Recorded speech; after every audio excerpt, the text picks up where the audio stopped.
You, John Fitzgerald Kennedy, do solemnly swear. I, John Fitzgerald Kennedy, do solemnly swear. That you will faithfully execute the office of President of the United States. That I will faithfully execute the office of President of the United States. And will, to the best of your ability. And will, to the best of my ability. Preserve, protect, and defend the Constitution of the United States. Preserve, protect, and defend the Constitution of the United States. So help you God. So help me God.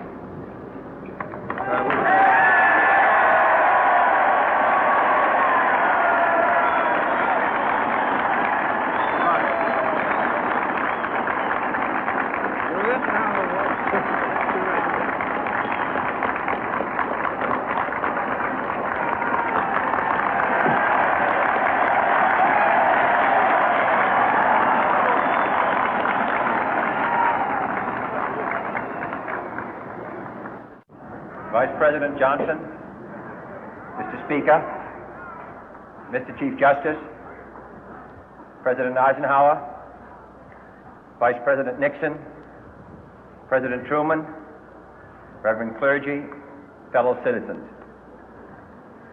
We observe today not a victory of party, but a celebration of freedom, symbolizing an end as well as a beginning, signifying renewal as well as change. For I have sworn before you and Almighty God the same solemn oath our forebears prescribed nearly a century and 3/4 ago. The world is very different now, for man holds in his mortal hands the power to abolish all forms of human poverty and all forms of human life.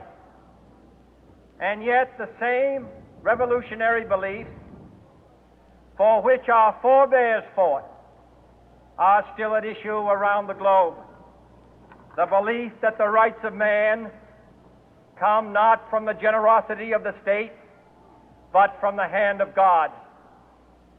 We dare not forget today that we are the heirs of that first revolution.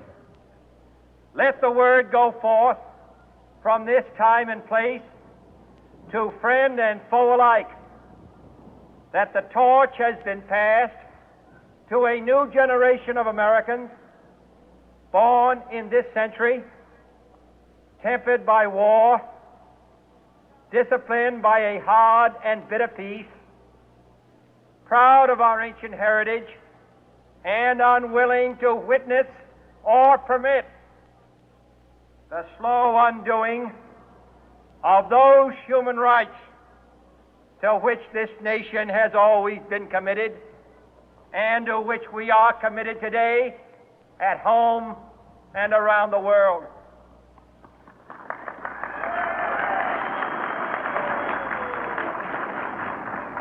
Let every nation know, whether it wishes us well or ill, that we shall pay any price, bear any burden, meet any hardship, support any friend, oppose any foe to assure the survival and the success of liberty.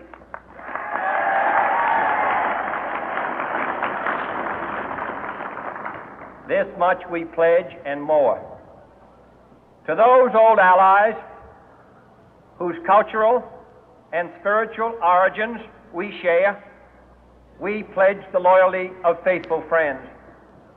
United, there is little we cannot do in a host of cooperative ventures.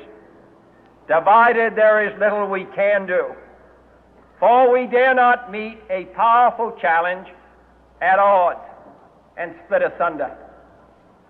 To those new states whom we welcome to the ranks of the free, we pledge our word that one form of colonial control shall not have passed away, merely to be replaced by a far more iron tyranny.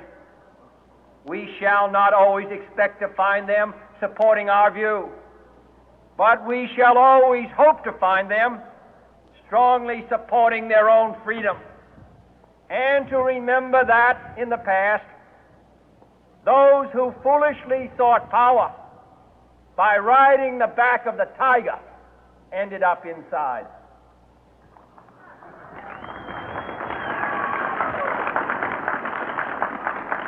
To those people in the huts and villages of half the globe struggling to break the bonds of mass misery, we pledge our best efforts to help them help themselves for whatever period is required, not because the communists may be doing it, not because we seek their votes, but because it is right.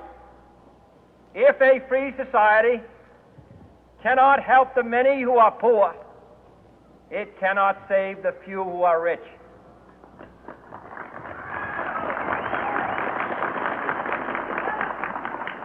To our sister republics south of our border, we offer a special pledge to convert our good words into good deeds, in a new alliance for progress, to assist free men and free governments in casting off the chains of poverty.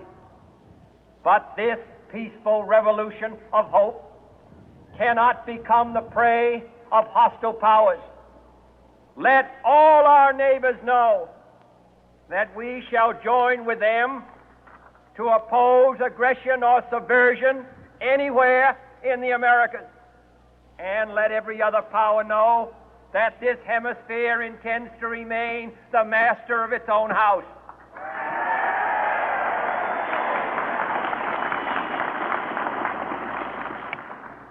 To that World Assembly of Sovereign States, the United Nations, our last best hope, in an age where the instruments of war have far outpaced the instruments of peace, we renew our pledge of support to prevent it from becoming merely a forum for invective, to strengthen its shield of the new and the weak, and to enlarge the area in which its writ may run.